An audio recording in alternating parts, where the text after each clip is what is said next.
losing the 1 seed was not the only thing that slipped through their hands last night. Kyle, catch this. Oh, he did not. I did my Justin Watson impression. You did your Justin, or Marquez, or anybody. It's so frustrating. Chuck that thing like Randall Cunningham. I can't catch. There we go. Hey, got it. Jason, throw this question to you. Is it time to be concerned about the Chiefs? You're watching them last night. It was funny. I saw it all over Twitter. At the end of the game, Mahomes is walking off the field, and he goes to throw something to a fan in the stands, and even the fan Butterfingers. And it was just like, that was the night for the Kansas City Chiefs. And Mahomes said it. There was different things that went on for them on offense. Obviously, there were 2 red zone turnovers. But when you're watching Mahomes put the ball on the money and guys just aren't coming away with the catch, you have to be concerned, because this isn't the first time that they've had this conversation. The Chiefs lead the NFL with 26 drops on the season. Yes, that is them. Called their game in Frankfurt. The only talk we had with the players and coaches before the game were the drops, were guys trying to figure it out. And at that point, it was Mahomes told us, I'm not concerned with it. I'm going to continue to throw the ball. And he has done that. Hearing him talk about the drop by MVS, saying he could have thrown the ball a little shorter, was like, no, you couldn't have. It was a perfect pass, and those guys are paid to do that, whether it's MVS, whether it's Justin Watson, whether it's Travis Kelce. When he puts the ball on, you have to come away with the catch. No one cares about the elements, the rain, or anything of that nature. I think for Kansas City, you said it earlier, Kyle, they're going to be in it. They're going to be in the playoffs. They're going to be a team that we talk about often. But who's going to step up for them to make a play down the stretch? Last night was MVS's chance, because we're in here and we're talking about the Eagles from the beginning of the show to the end of the show, which they deserve because they played well. MVS makes that catch. The Kansas City Chiefs are up in that game late. So you look at how big those moments are and players stepping up, making those type of plays.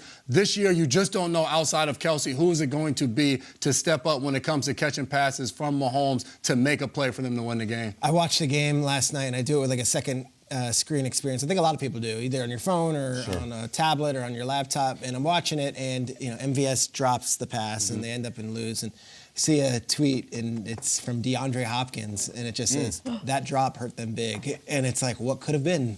What could have been? DeAndre Hopkins is making $12 million right now. MVS is making $10 million. The difference is not that much. You can have both of these guys with the money that they saved and the salary cap that they had. I think that's the question. Did they not go big game hunting this offseason because last year they got away with it?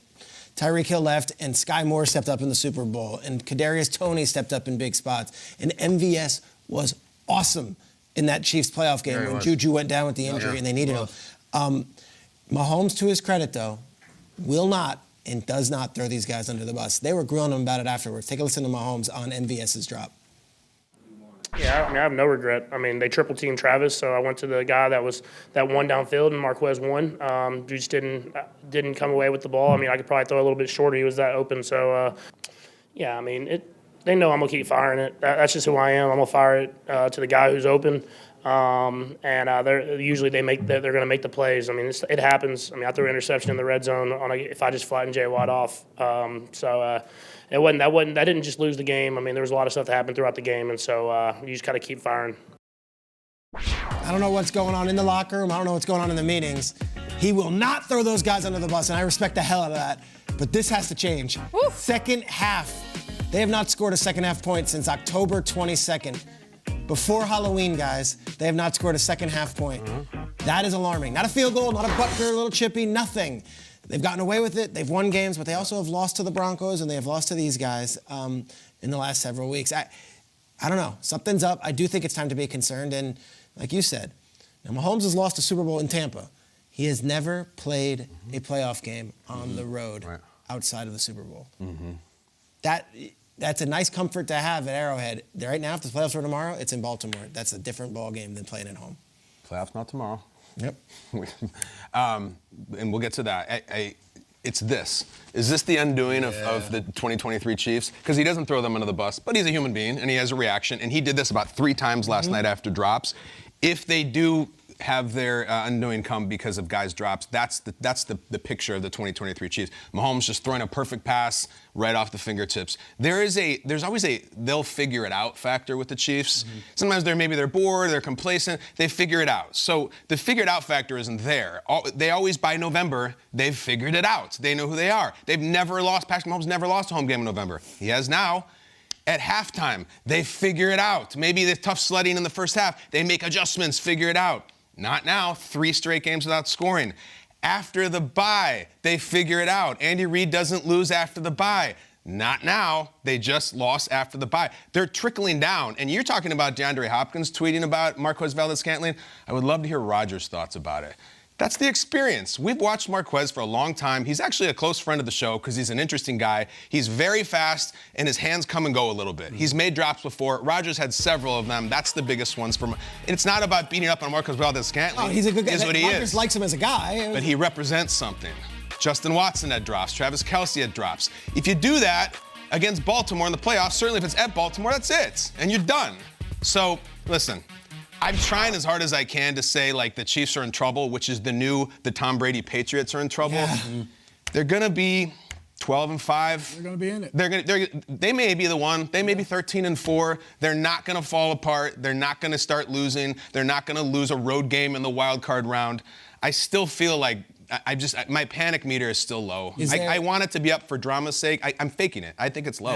Is there a Kelce conversation? He didn't play great last night. And what would you want it to be if there was one? Lead it. That he's an all-pro player and their top player, and he hasn't lived up to expectations the last few weeks either? Is that fair? I would say the tough thing is that when no one else is stepping up around, it allows a team to what Mahomes said in his press conference. They triple team Travis Kelce. He's not open. So I went to MVS. Right. So it's to a point where if there's nobody else that's stepping up, we can double team, triple team Travis Kelce and force you to go to somebody else because those guys aren't stepping up. So I think for him, he needs somebody on the outside to do something so he can get back to one-on-one coverage. What's not fair is that's not the Kelce conversation you want to have. You're lying to the table. Yeah. You want to say that he traveled around the world and is tired and lackadaisical and lethargic. Come on, Peter, engage. I just asked if you wanted to have the conversation, if there was a Travis Kelce. If the answer is no, then that's good. Are you interested in that other topic? No, we'll let someone else handle it.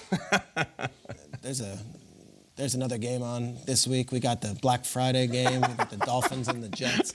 I'm not going. You want to get to Dolphins Jets? I saw Donna Kelce was with my man Jamal Charles last night. I was excited. That's what I wanted to talk about. I thought she was with Benjamin Franklin, wasn't she? I love that you tweeted out. Here, if you have taking 20 Benjamin Franklin to the minutes. bank. I know. I love that if you have 20 minutes, here's Jamal Charles highlights if you want to watch it. Oh, that was good. Great. I love It was Jamal a great. Charles. They They didn't needed him last identify night. him. They showed Donna Kelce, and that's lovely. Jamal Charles, one of the greatest running backs of generation. He's sitting there. They don't even get the. True. Nothing. It's so true. Come on. I made an interception. He blasted me once. I would always. Jamal Charles? He hit you? Yes, running backs. Get the tape. You watch an interception. Running backs are the only players on the offense that will absolutely go after somebody and target them to Is make that a right? tackle. Help us Blew out. me Who were up. you with at the time? What team? Titans. All right, Titans, so Chiefs. Chiefs. You know what year it was? 2014. 2014. I remember that. Ryan Jason's interception. Where were Buckle you? came unbuckled on my helmet and everything. We're going to have it by At the end home of or the show. away? Away. Away. All right, so there it's we go. at Kansas, at Arrowhead. In Oh, great. We got to Arrowhead. get Kicks that. off. Who'd you pick off? Alex Smith? Alex Smith. Okay.